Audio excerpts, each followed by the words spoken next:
was walking along minding my own business when I overheard this conversation at school.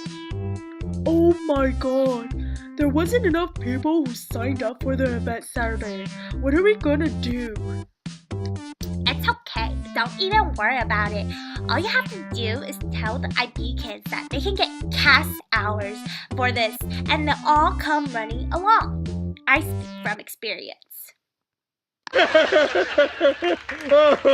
It's funny because it's true. This situation ultimately led me to start questioning the motives behind people's so-called volunteer. We as IB students have this massive looming obligation under the euphemism of CAS that pressures us to participate in these events. But we're not alone. This situation in which people seem to be acting for the well-being of others, but is actually motivated by self-driven desires, is prevalent throughout society in various forms, from students on volunteer trips because it'll look good on their resume, or even religious people who want to gain karma, to an economy under the idea of politically motivated fiscal policies in which those in office begin making decisions in order to get re-elected, even if they understand fully that what they are doing is not going to promote the welfare of the society in general, but they're simply catering to the wants of the, let's just say, ignorant public. February 7th, a school named Harvey Austin Elementary School went under lockdown for hours, and the culprit, a man named Dwayne Ferguson. The ironic thing about this situation is that Dwayne Ferguson was a well-known face in the movement for the SAFE Act, the state law that made carrying a gun on school property a felony. And what did he do? He showed up at the school in possession of a gun. His reason? He forgot he had it on him until he was being patted down hours later. Now let's say this was true. He had truly forgotten that he had a heavy holster holding a giant bulging chunk of metal on his side. But this type of do as I say, not as I do situation is a common occurrence. Just 3 years before this, the former president of Mothers Against Driving was arrested for none other than DUI. Oh, well, pardon me, Mr. Perfect! I guess I forgot that you never ever make a mistake!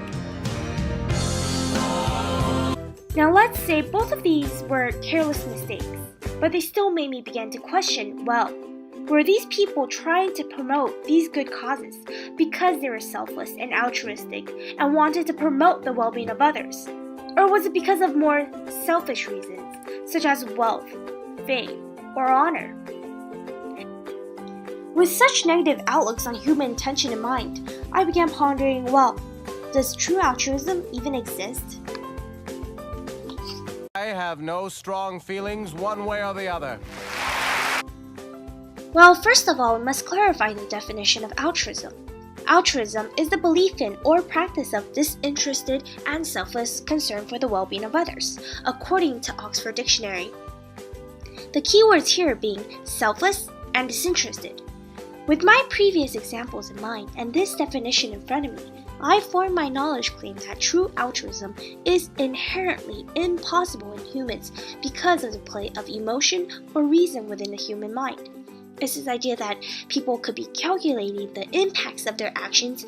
Helping this man right now perhaps will lead to him helping me in the future, or even just emotion as a motive to help others because I feel bad, etc. Well, why can't someone who does not want karma nor a good resume but just helps others because they're selfless? In order to address this counterclaim, we can use the human science theory of psychological egoism. The idea that people aren't always motivated by self-interest. Helping others makes them feel good. It makes them happy. If they don't help others, they feel guilty, and helping others makes them feel better and gain self-fulfillment, and increase in self-worth even. Thus, are they not still motivated by their own interests? And this, in essence, counters the disinterested and selfless requirements in the definition of altruism.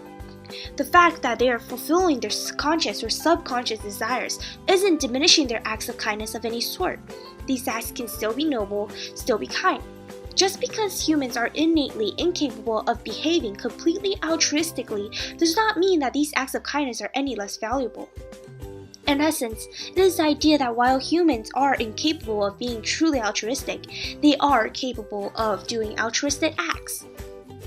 Now, keep in mind again that this is just my opinion, and this claim is formulated based on my experience, reason, and interpretation of the language behind this definition of altruism. What do you mean you don't agree with me? Do you know who you're dealing with?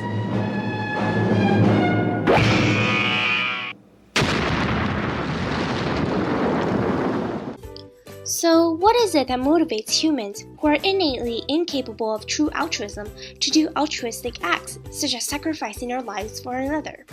For example, January 9th, 2014, a Pakistani 14-year-old named Atazaz Hassan Bangish tackled a suicide bomber and died at the main gate of his school, but saving the lives of 2,000 schoolmates that had gathered together for their morning assembly. His father, Mujahid Ali, told the Express Tribune newspaper, "My son made his mother cry, but saved hundreds of mothers from crying for their children."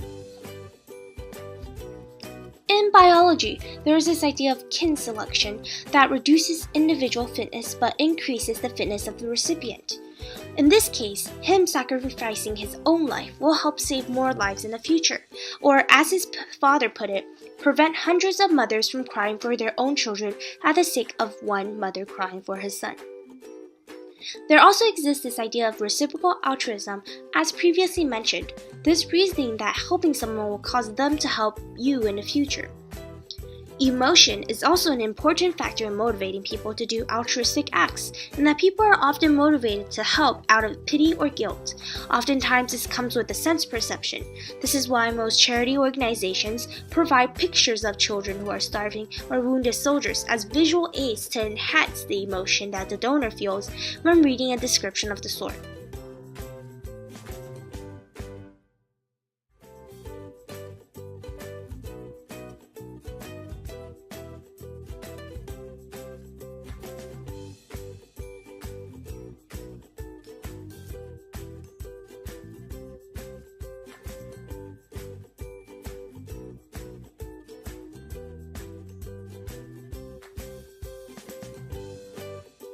In the previous case, perhaps Bangish was motivated to tackle the suicide bomber because of machismo and because he had not anticipated the bomber to set off the bomb.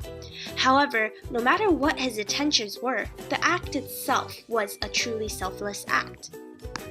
Yeah, well, that's just like your opinion, man.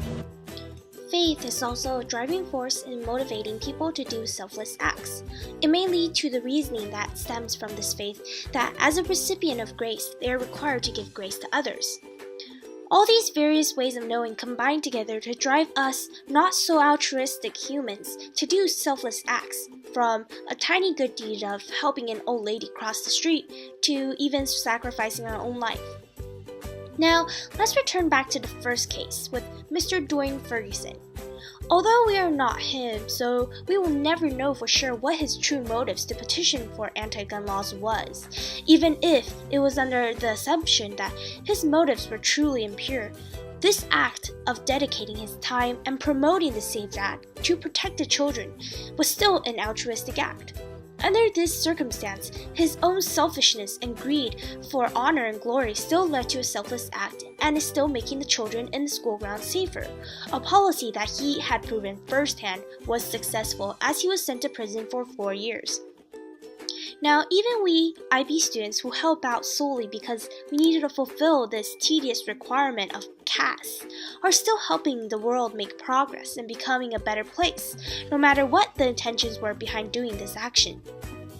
So, in conclusion, although humans are not capable of being truly altruistic, they are capable of doing altruistic acts.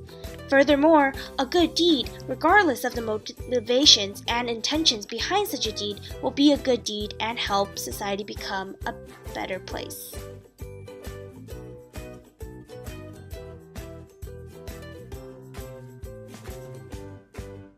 And now,